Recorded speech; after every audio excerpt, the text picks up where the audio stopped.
G'day all, and welcome back to Murder Valley. Current progress on the bus or the coach.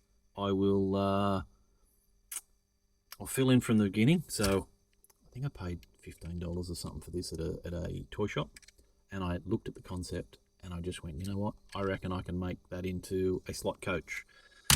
So I pulled it apart.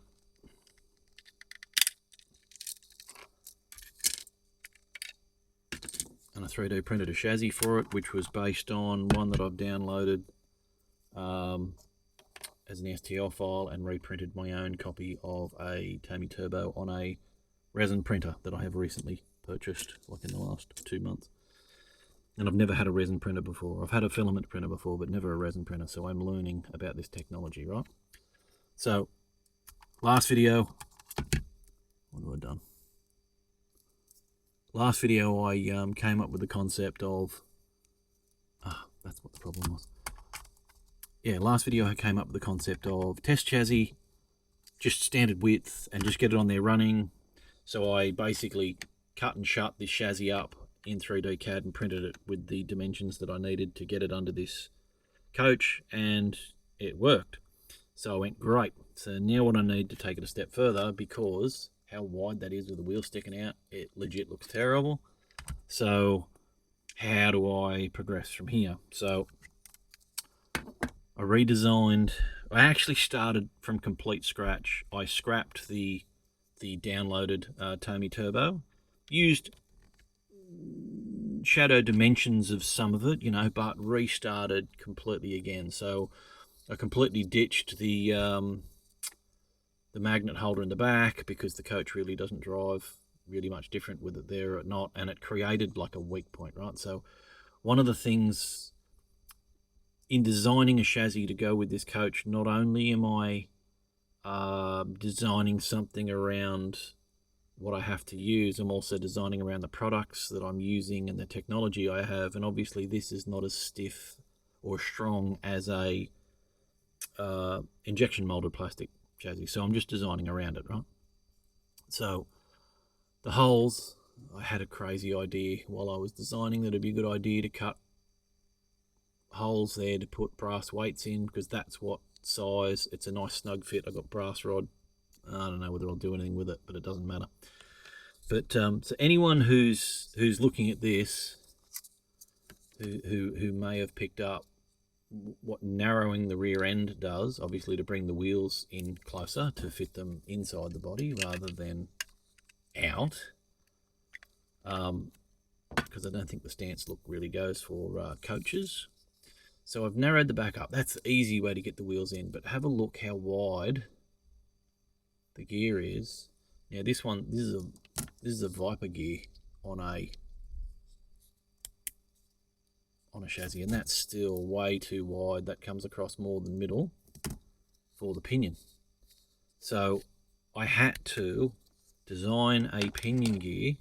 So this is the chassis I was driving around. I was driving around last night. So I've made this gear crudely. I say crudely, it's really not a good thing. Look, the truck wheels. How cool. Time to show it off. How cool do the truck wheels look? Oh, I'm stoked with them. One coat of chrome. Good old Molotov chrome pen. The refill. Hang on. This is heaps better value than buying the textures. You get 30mm. It's not cheap. It's a big commitment, but wow, good stuff. Good stuff. Anyway, and I just that's one coat brushed on. So anyway, so I've got it narrow enough to fit in the body, right? Fantastic. And I haven't worried about using metal here. I've just soldered. This is just Cat 5 single runners, like wiring for your internet for your house. So I've just pulled some old pickup shoes, etc., off an old Tommy Turbo. I've completely ditched the idea of, on the original one, I made a guide pin that clips in. Guess what? I'm dealing with 3D resin. I'm not dealing with injection molded plastic. That was a struggle to get that in there, and I was scared about breaking it. So I switched to this design, which is just a bit of high-speed steel pin, and I've just made a neat hole and just glue at the top. And then I did run with the idea of putting a guide pin in the back, and that actually works pretty well. And again, just a bit of super glue on the top just to hold it in place. And if I ever have to change them, I just grab a pair of pliers, twist it, and it's out. So yeah, this gear is a bit agricultural, but if you saw how I made it, because I'm new to CAD, I literally made triangles and sat them on a circle, and 22 gears into 360 degrees is 16.36363636 repeater, blah blah blah, keeps going. So I've set 1 millimeter high, 1 millimeter wide triangles around a circle and rotated them 16.36 degrees around, and yeah, look, it works. It's noisy, but it works. But I need to be able to progress any further where I want to go to with 3D printed chassis and fitting in bodies and stuff. I need to perfect this rear end, and literally the thing that is screwing me over is gear supply, because you see how I've made all the standard gears have the support over the back and they've used as a spacer, where that I have nothing. This is a flat gear on the back. I've got one of my little 3D printed clip-on spacers that I made for Mega G Plus, and I've just clipped that in there for spacers, so that worked perfect. But I've got the part that actually grips onto the axle is on this side rather than the back.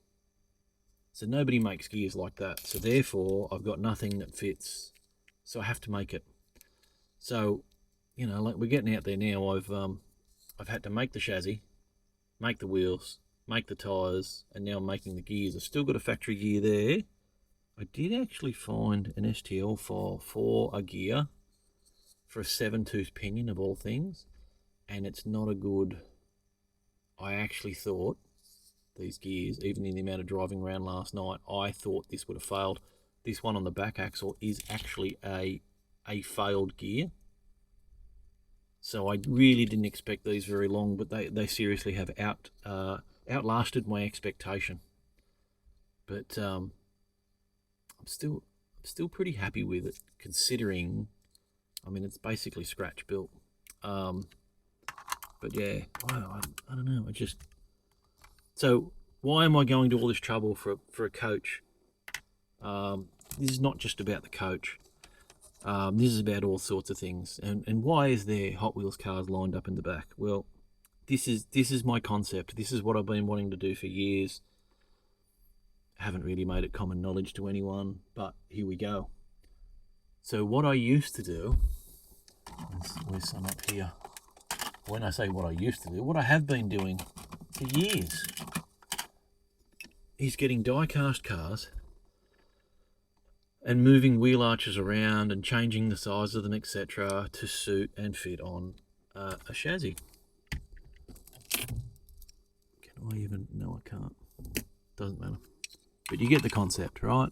So I get all these things, I strip all the paint off them, I butcher them. This one's not even finished yet. And it makes their proportions look a bit weird when they're done, but it looks like XYZ to a certain degree, so therefore everybody's happy. So there's a lot of guys doing, when I say a lot of guys, a lot more than what there used to be, guys doing 3D resin, like 3D printed resin bodies, and they've got the same problem I do, in the sense that there's the chassis that are the size they are, and they're trying to make the bodies fit them. So things, as I'm a resin caster, things that I've wanted is to be able to do stuff like race like do a class where I've got a 22B WRX versus an Evo 6, but I can't, because this one's got a 41.5mm wheelbase, which matches up with nothing. This one's got a 42mm wheelbase that matches up with nothing. And then I've got various other wheelbases here if I wanted to run a full rally class with the GT4, the RS200, the Ford Escort, and the Lancia here, the Delta. So I've got these same problems with everything. So I just went, there's got to be a better way to do it. So if I can 3D print chassis, then I can move around axle holes, etc., and I can make them fit. So here's one I've done earlier. So this chassis here has a 41.5 millimeter wheelbase. And you know what? Those wheels are not a bad fit in there width-wise. It's pretty much about the right width. Like, it's a little bit wide. I don't mind a little bit of wheel tuck on like a Japanese car, etc. That doesn't really bother me, but I can 3D print rims in whatever width that I need them, so it doesn't matter. And then I've also printed a chassis in 42 millimeter wheelbase, which fits this, but there's no point showing it because there's no wheels in it anyway. So these are reasonably easy because these Hot Wheels cars are a little bit wide, but what's not so easy, go back here, 41.5 millimeter wheelbase. Guess what else is 41.5 mil? Now, if you're not from Australia, you probably will not know what this is, but this is an FB Holden. These were made in 1959, 1960. A little bit like a 57 Chev for our American viewers. So I reckon that looks pretty cool. But here's the problem. Look how wide the thing is. Same problem as the coach. So I can design around things to make them better for my application. I can design around adding a pin instead of a guide pin that clips in. I can build areas up and I can make it stronger. So like these bodies actually have screw mounts. So I started making this chassis here so it sits on the mounts and I can screw it. So I could run it as a die cast and leave the original paint on it and just screw it up. But I need to make it narrower to be able to get the wheels in. And this will work if I can find a wheel. Here we go. Here's some wheel. So this is a full width back wheel. Obviously I don't have this screwed in, but that's the full width wheel that I make for Tommy cars. So if I made that like a millimeter narrower, that'd be in the guards. That's easy. The front, I can make them narrow. The front are just like roller skate wheels anyway. All they do is hold the front up in the air and roll around so it doesn't rub on the track. So it doesn't matter that they're not wide. And a lot of guys like Viper chassis and that, they run O-ring front tires and little skinny things anyway. So these are just things I want to do, and this is all towards an end goal of I daily drive a blue BRZ and my wife drives a Mazda 3 SP26 or SP25, sorry. So I got these years ago, and my dream's always how cool would it be if I could make these driving slot cars so my wife and I could drive our actual cars around the track. But of course I've got all these same problems, and this is why I haven't done anything, because they're really small. Like, they're really small. Look how wide. So I just haven't been able to do it. So now that I've bought a 3D resin printer in the last 2 months, and now I'm starting to master 3D CAD a bit, nowhere near anything like a pro or anything, but you know, this is where I'm at. So now I'm starting to get to things here. Now there will be other guys out there who may be inspired to want to do these things as well. And the fact that I paid for this, and obviously if I was planning to sell them, then I wouldn't be able to because it's someone else's design. Although it doesn't say on the website that you can't use it, but still. But this is why I've started from scratch. So I've gone through a couple of design phases. Obviously I have added mounts so it could screw in, but then found that the front was way too thin and nowhere near strong enough. So then I've added these supports here, and then it's too flex. Oh, that one's not. Oh, yeah, I just broke it. Or did I?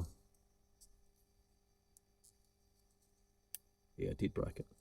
So it's not quite strong enough. So I've added these supports, and I've added some extra rails to the top to stiffen it up. Not only when I'm 3D printing can I pick where I want the axle holes to be, and obviously the back has to be in relation to where the motor is, to where the pinion and all that sort of stuff is, so it's easier to move the front so long as you've got room. But I can also move the height. So in a body like this, for example, that has very small wheel arches, so I don't have to butcher the wheel arches just to make it so the wheels fit, because that's, I mean, if I didn't care, you could do something like that on the back, but it wouldn't look like an FB Holden anymore, would it? So it's like, it's one of those designing things when you're doing this. It's like, how far do you go to get good driving versus how realistic do you keep it? So that tire is way too big. So I want to be able to print and make smaller stuff. So the wheels that are on the coach, for example, are smaller, or the tires are. I've actually run the rim the exact same diameter, but as I can make my own foam tires, I can make them whatever size I want. And look how skinny the front ones are. So I don't know whether this is a revelation to some people, or, you know, whatever. But just a bit of a word on printers, right? I've got a reasonable. I've bought a my filament printer is a Bamboo Lab X1C, not a cheap 3D printer, and I've got a Elegoo Saturn 4 or Saturn, yeah, Elegoo Saturn, and the Elegoo resin printer, the quality looks like this. I still get little things down the bottom, and the filament printer, if you want to print things like chassis, is not. Now this is with a standard tip 0.4. If I drop down to a 0.2, it would come out a lot better. But guess what? I'm comparing out of the box with out of the box, and that's how the Elegoo prints out of the box. So which one, some things are stronger printed filament, some things are, you know, like it's just because it's filament doesn't mean it's stronger. It all depends how it's printed. But the resin, then of course you can muck around with things. So I'm still learning about resins and stuff like that. I've got a few here to experiment with, but right now my major thing is just experimenting with getting the things made that I want to make and getting them driving, and then the rest of it will come with time. Obviously that is very much more beefed up in the front, because a little bit of extra weight doesn't bother me. I don't really care for stuff that's running here around my track. I really don't care. And look at this, I've even made a little MV for Murder Valley and 41.5 mil, so I'm actually putting sizes on them. Where's the, here we go, there's one there, it's a 42 mil. So just useful things that I'm able to do, so that long after I've done it, I can go, what is that, without having to try and measure it. But yeah, so what do you think? Am I mad? Am I not? I don't know. Everyone will just say, just finish your track. I do want to get back onto the track. I haven't finished with it. Haven't given up. But I just want to get some of this stuff done while it's fresh in my mind. So let me know in the comments if you got any tips on better ways to make, where is it? Oh, better ways to make a crown gear.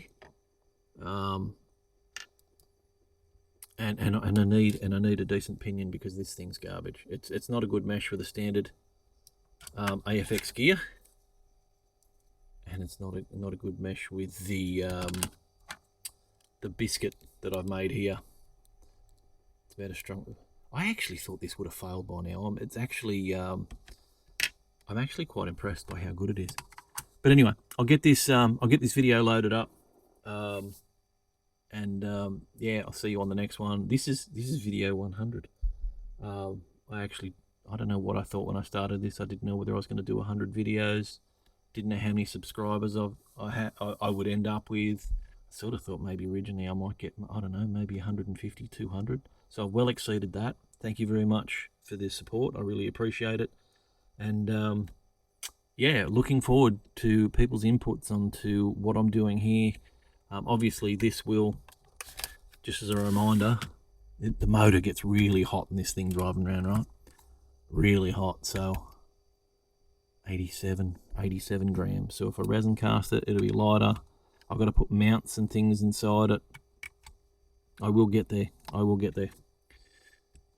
One step at a time. A journey of 1,000 steps. Wow, I messed that up. Journey of 1,000 steps begins with a single one. So I'm getting progress. I'm getting results, and the best thing is I'm actually driving something I've made. So really want to get stuff like this done. I've got all these die casts here of all sorts of categories, stuff that I've bought over the years that I would love to do classes of resin cast cars, and it would make it so much easier if I didn't have to move wheel arches on them all to fit a fixed size chassis. But yeah, got a few other things to fix as well. I've got to solve the not having to pinch guide pins and springs, etc., out of existing chassis, because that's going to get expensive. Might move to a braid style setup, because I can just buy braid by the roll and it's cheap. But yeah, there's a few other things I've got to solve, but I'm getting there. But anyway, this is where I'm up to. I'm laying it all for you on the table so you can see it. Somebody else might want to get involved or do something similar, or just sit back and watch me. Anyway, thanks for watching, and I'll see you on the next one.